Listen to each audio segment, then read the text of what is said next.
Well, this starts National Cybersecurity Awareness Month, and we have a really interesting story. Our guest here, Gary Malewski, is with the company Snoopwall.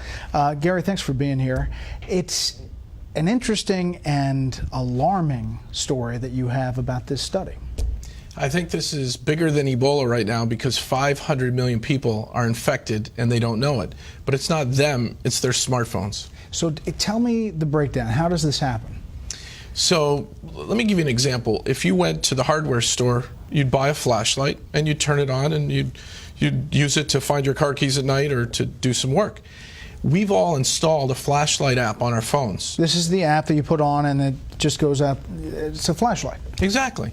And instead of being a normal flashlight, when you hit the on button, this flashlight app is kind of like a real flashlight from the hardware store, except it was made by Mr. Gadget. And it opens up and it says, Brett, can I have your name, address, credit cards, bank account information, family photos, videos, where you're located right now, and all your friends and contacts, and can I send that out over this little satellite dish attached to the flashlight?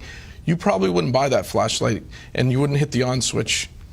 But that's what's happening? That's what's happening. The top 10 flashlight apps today that you can download from the Google Play Store are all malware. They're malicious, they're spying, they're snooping, and they're stealing. So where does that information go? What happens to it? So I've been tracking down where it goes, and I've found 3 countries so far: China, India, and Russia. And they use it for various purposes, I guess? They use it pretty much, it seems, for criminal purposes, but if a nation state wants to collect a lot of information on Americans, this is a great way to do it because everybody installs a flashlight app. So what do you tell people? Don't install flashlight apps, period? In some cases, you actually have to not only uninstall it, but you have to factory reset your phone because they install Trojans that when you uninstall some of these flashlight apps, the Trojans are still installed, waiting to run and operate in the background while you're doing important things like mobile banking or reading your contacts list and things like that.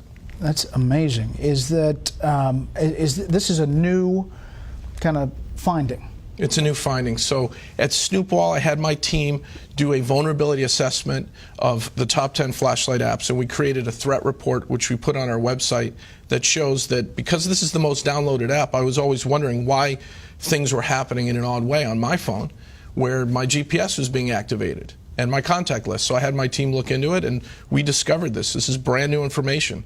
Top 10 flashlight apps, 500 million downloads, all acting in a very malicious way.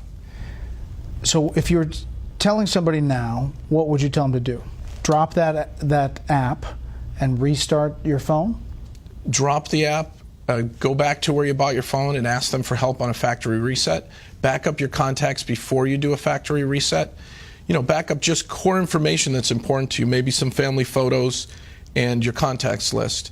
And then really just go for a factory reset, which wipes all the hidden data areas where the malicious Trojans are getting installed. Now, are you hearing anecdotally that this is happening? People saying there's something weird's going on, or I mean, obviously you did your own investigation, but are people reporting it? People reported this to the FTC, and the #2 flashlight app was sued by the FTC, and they just recently settled. They had 50 million downloads at the time, and Brightest Flashlight, which most of us have on our smartphones, had to, in the settlement, agree to put up a privacy policy before you run their app. The privacy policy, Brett, is 25 pages of legalese saying, yes, we spy on you, yes, we geolocate you, yes, we want your mobile data off your phone. We want all this info, accept or don't run our app. And most people don't read it and they hit accept. That was their settlement with the FTC. So you just scroll down, as many people do, and through all of the legalese, and people push accept. You don't even have to scroll. The buttons are right there on the front page of the new version of Brightest Flashlight app, and they're up to 100 million downloads now. How big a deal is cybersecurity now? We hear about it, we do stories about it, but how big a deal is this for our culture as we get more and more people with phones, smartphones, and using their computers? I'm worried about kids, teenagers, families that, you give your kid an iPad or a Droid tablet and you let them play, and they install apps that do these things, that geolocate your children. And if they're online predators or cyber criminals, they're going to get at our families because this is the back door into our homes and even into our business.